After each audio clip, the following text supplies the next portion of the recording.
Hey, everybody, it's David Nagel. Welcome to another episode of the Successful Mind podcast. Today, I have the amazing guest and designer, Adolfo Sanchez. Well, first of all, welcome to the podcast, Adolfo. It's amazing to have you here. Thank you for having me. I'm so excited to chat with you. It's definitely an honor for me. I just want to tell everybody, I saw you on a Netflix series. And in this series, I was really captivated by this idea. Not only did you build a business, but then something happened and you lost everything and you had to really start over and rebuild everything again.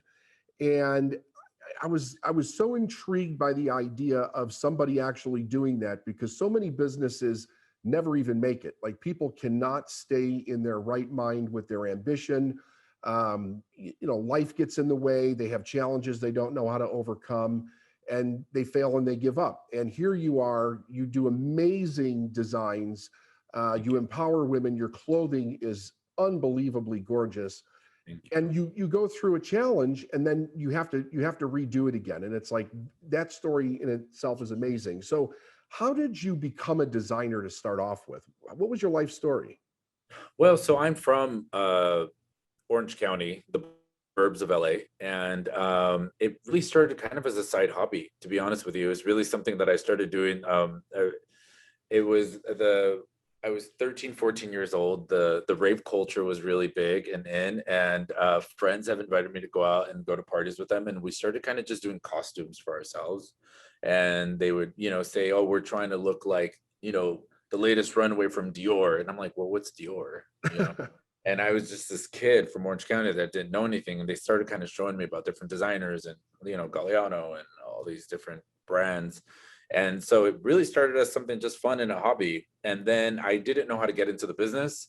I didn't really know how to approach the business. And I came from working class, first generation Mexican American. Both of my parents are from Mexico.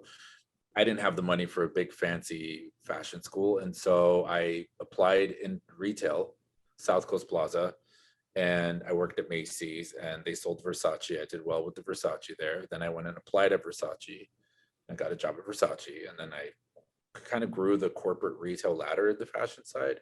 Worked for Gucci, Cavalli, Carolina Herrera, Loro Piana. And I got to a point where I started sewing on the side on the weekends. I would go get I went and bought a sewing machine at Walmart. Okay. Started, buying like the clearance fabric that nobody liked because it was too weird or too funky. And I was like, wow, this is cool. And I just started sewing and I started hiring seamstresses and I started learning from them. And I just kind of went for it. I didn't really do it in a way that I think you're supposed to. Okay.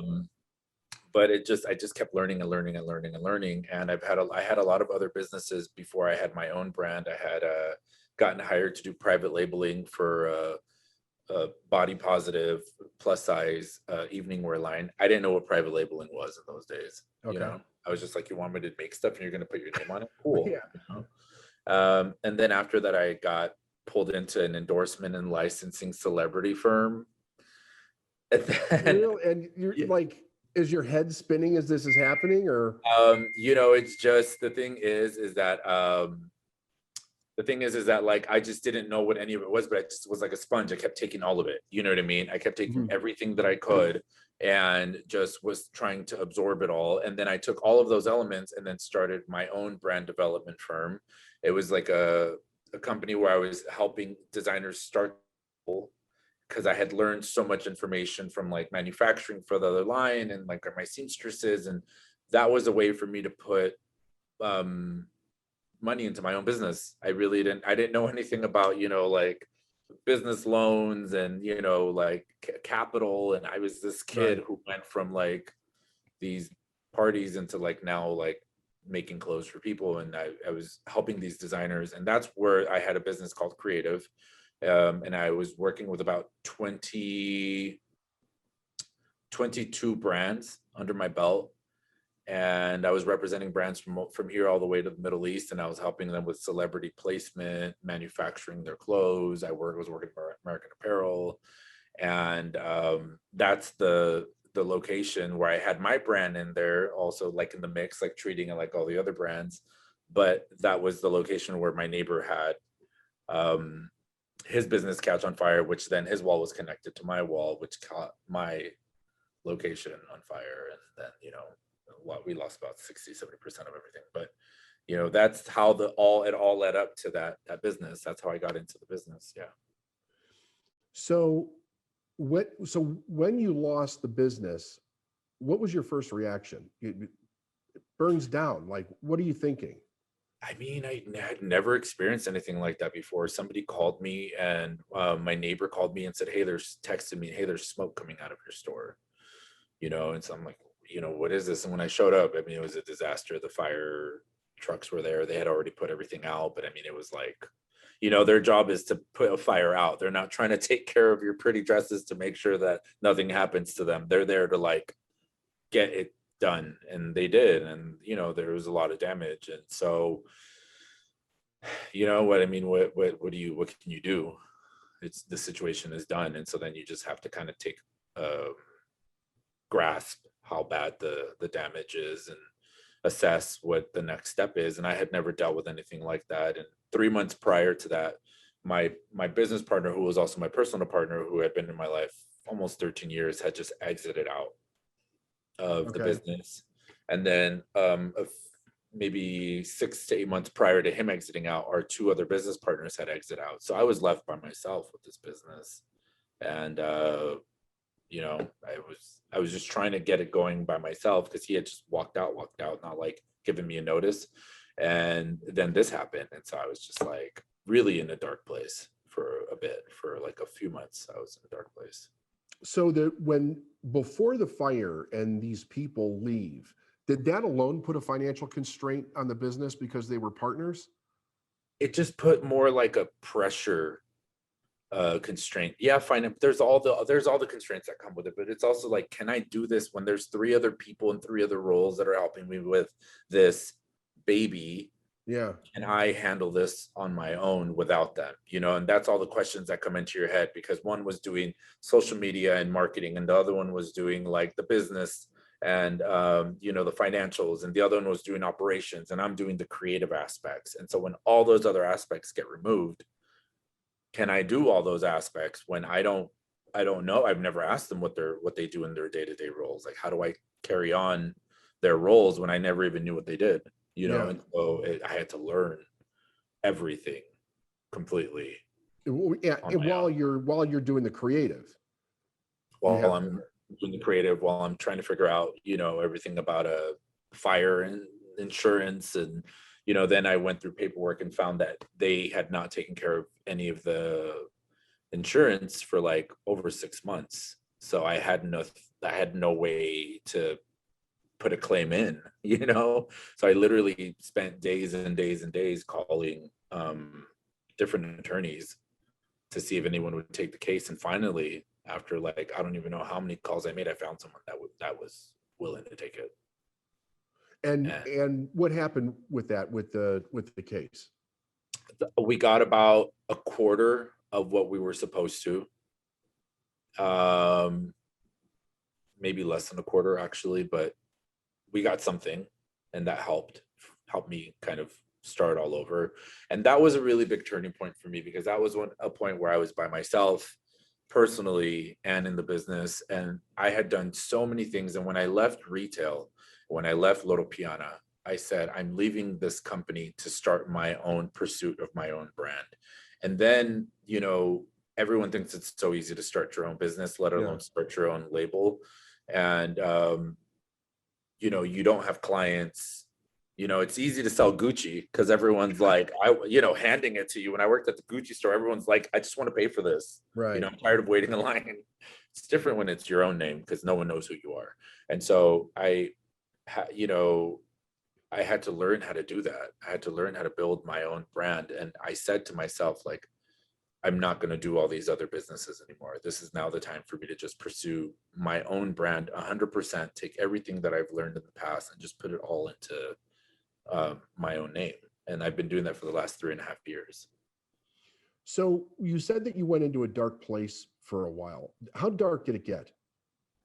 It was dark. It was like the first time I had ever been clinically diagnosed with depression, and I took antidepressants. I don't, antidepressants is a really funny conversation, and I don't everyone's situation is different. In my Right. family, my parents, they come from Mexico, and they were like, in Mexico, sometimes you're too poor to feel depressed, because she's like, we were worried about eating and, food and things. You don't think about like, you make with what you have. Yeah. And so, after being on the antidepressants for like a week and a half, my mom had a conversation with me, and she said, this isn't what you need. What you need is you go to the gym, cry it out, get these feelings out, get out and do it again, and continue on your own. And I did that. I threw away the antidepressants. I started going to the gym to kick up my endorphins and feel better. And I let out my stress, yoga, whatever other ways I could. And I went back into it, And so again, I think they might work really great for some people, and some people take them for life, and some people, Right. everyone's situation is different. I was able to get myself out of that funk on my own, and Yeah. And pursue. it's amazing that your mother knew that. She's a very strong woman. She's a two-time breast cancer survivor. She has been through a lot. That woman dealt with cancer when it was still like a giant radiation oven, human-sized oven that you would go into, and she has marks on her from the tattoos that they would tattoo on you when they were first starting, like for the chemo and the radiation. And it's in the 90s, and in the 90s is when she was dealing with it, way before technology got to where, medical advancements where it is now. So she's been through a lot. So she had a lot of really facing herself and her own hurdles in life, and keeping her head right to be able to move through it. Yeah, I mean, I think when you grow up and I hear these stories that like out of all their siblings, there'd be nights where only the oldest siblings would eat, or the oldest siblings wouldn't eat, so that they would be able to have enough food to give to the youngest siblings. I mean, this is a completely different type of Yes. life, right? Like we have a much more privileged life here. And so I think there's a different mentality that comes with that, of like survival, when you grow up in that type of environment, I Well, think. they're spending their whole life in survival, right? And that's all they know at that point. And it's Yeah. interesting that you say that, because in the States, when we hit a bump in the road, we have no idea how far down a person can actually go, where people live in that place all the time, right? So you pull yourself out, you go to the gym, you start exercising, you start feeling better. What happens next? What do you take us through that? So then I take the money from the insurance, and then somebody says to me, "Hey, there's this space in downtown LA where it's like a shared business, kind of like a WeWork before WeWork existed." Right. And they said you can start with as little as like a table that you can rent, or you can even start with like a locker for $75 a month. I literally didn't have anything. Whatever with remnants of the business I had were in a storage unit. So I went and rented a locker with like a pair of scissors and some measurement tapes and a few things that I had, and was just like, what am I going to do next? And then I got a call from a client and was like, "Hey, I see your location is, you're not there. Like, where are you now? Are you still doing dresses? I need a dress." And I was like, "Well, yeah, but it's just me now. I don't have like all these other designers for you to choose from. I'm only doing." And she was like, "That's okay. Can you work with me?" And so I started with her, and then I just started rebuilding, and I went from a locker for $75 a month to like a table for like $500 a month, to then like two tables, to then, now I have a showroom in half the space here, and I'm looking to get back into retail, which is what I was in before. So, um, yeah, just kind of grew. So this is an interesting point, because I think people really do wonder, when you're in that place, you've gone so far down, why not just say, "Oh, screw this," and go get a job or do something that is either more safe or more certain? What was it that was in you that said, "No, I want to keep going with this"? It's always the easiest route, right? To Hmm. go and just be like, forget this. This is too hard. Let me just go get a job. I mean, I could always jump back into like high-end retail, and get a decent salary working for another established brand. Um, I think for me, with the easier route, I've it's just I've always just wanted to keep going. There's always been people that believe in me. I've always had a good support system. I've always had very loyal clients. I've always had people that like keep me going, you know? And so I think that's also really important, because although I've had said to myself, why don't I just go become a creative director for another like clothing line Yeah. and just design their clothes, and then I don't have to worry about my own. But then would I really be satisfied? Would I really be happy? And I've always said to myself that I never want to live with like, I wish I would have blank. Like, I don't want to be, you know, 50, 60, 70, whatever, older, and look back and say, God, I really wish I would have whatever. Right. You know, I wish I wouldn't have given up. I wish I would have just stuck to it. You know what I mean? Like, I just have always kept continuing and finding ways. And I really continued to, I went into it full force at the worst, craziest time. I filmed Next in Fashion um maybe like 5 months after I started at the new location. You Really? know, so it wasn't that long from the fire, and then it aired like a month before we went into lockdown. So it's not like, you know, Yeah. it's not like, oh, it's been so great since, you know, it's like, it's been tough. You Yeah. know, I've been back at work. I'm an events designer. I make clothing for clients who are going to weddings and events and galas and red carpets. Guess what? When California says no events, no business. That And was so it. that was another lesson for me, you know, that I need to have an online presence, and I need to be accessible and purchasable in different ways other than something that takes 6 fittings. You Sure. know, so you keep learning and you keep finding ways. And I learned how to run my business with less overhead and do more things on my own, things that I'm like having people run and pick out fabrics for me. Now I go and do, and it's saved me money. And, you know, I'm working harder, but I'm making more money Yeah. also. You know, there's more profit in what I'm doing now. And so it's like, I don't know, I've given up. For me is not an option. Well, yeah, I mean, that's obvious. You're willing to do whatever it takes. And I think that that's an amazing attribute in any person. How did the Netflix thing come about? People ask me that, and then I feel so bad giving them the answer, because it's literally was like a DM in my Instagram account. Seriously? It was just like a message like, hey, we're doing this show. I mean, to get on the show wasn't that easy of a process, but I was approached uh, on my Instagram. They sent me a message and said, hey, we're working on a new fashion television show. Would you be interested? And then it was like 3 months of like interviews and paperwork. And, it took a while to get the final okay. But yeah, it came about through social media. A lot of my opportunities honestly have come because of social media. It is such a huge factor for me. Factories, textile companies, I mean, celebrities I've worked with, stylists, like, so much of it has come from Instagram for me personally. That's really fascinating. That's fantastic. So they didn't know your story or anything. They just were like, hey, No. And then when they heard the story, they ate it up, and they were they were like, this one's gonna be great. Bring his story on TV, you know, because people love to hear stories of like, you fall back down, you get back up. I mean, it's right. motivating for other people who are in dark places too, you know what I mean? Because I think it's like, it's easier to be like mopey and like leave me alone, you know, but it's at the end of the day, like, life goes on, you know. Yeah. You have to continue to move forward. Yeah. Well, I mean, when I saw your story, I was like, this is a really cool story. I would like to hear what this guy's story is. How did you actually do that? I work with business people all over the world, and I see, there's this really interesting thing where some people, if it's not going absolutely perfectly, they just want to give up. They think, the world's actually coming to an end.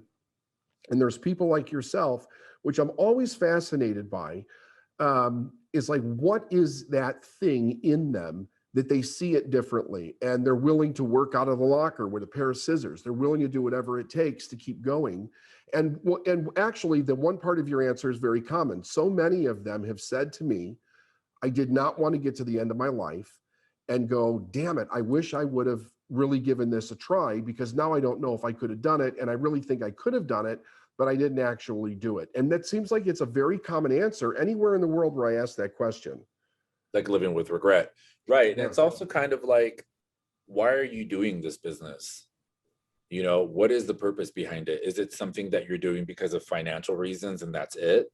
Because that's usually the worst reason to do, I think, like a business, because it requires so much work. and so much dedication and so much of your time and so much energy that, like, if that's the only reason, you're going to have a tough time. Like, there has to be some sort of passion there. Like, you love I love what I do. You know That's what I mean? great. And I mean, sure, after 14 hours of anything that you love, you're going to be exhausted. You know, it doesn't matter if you're Yep. cooking, doesn't matter whatever your passion is. Like, if you do it for more than 12, 14 hours, you're going to be like, I need a break. But at the end of the day, I enjoy being creative and I enjoy what I do. And so that's why I was willing to, like, and it was exciting for me, even though it was a really kind of tragic way to go about it. It was exciting for me to be like, wow, I'm finally going to do only my line. I don't have to Yeah. turn to, like, you know, I was dealing with designers that came from very strong families that were financially set and had no clue what they were doing, nor did some of them even have a passion really for it. They just thought because they would go out and shop it, that meant that they were able to design it. And it was Right. like, you know, I had to be like, God, I wish I was in their shoes. I'm on the other end having to, like, do whatever they want, you know, for Mhm. financial reasons, and wishing that I was able to do these types of things.